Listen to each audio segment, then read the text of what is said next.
Tampok ang sari-saring mga produktong hitik sa kultura sa taunang Kadayawan Festival sa Davao City. Yan ang ulat ni JC Aliponga ng PTV Davao.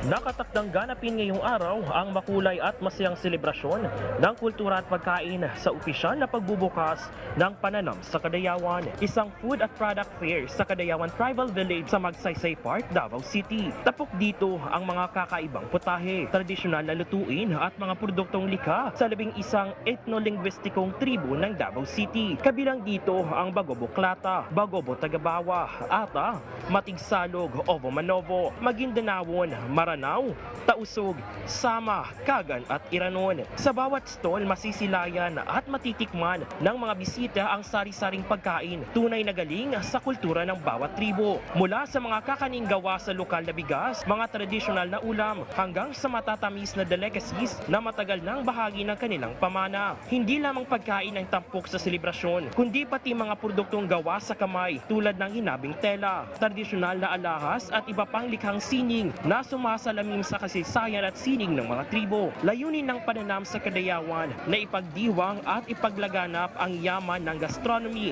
sining at kultura ng Davao City. Tatagal ang fair sa buong linggo ng Kadayawan Festival upang mabigyan ng pagkakataon ang lahat na makiisa at makalasap sa kakaibang karanasan. JC Aliponga para sa Pangbansang TV sa Bagong Pilipinas.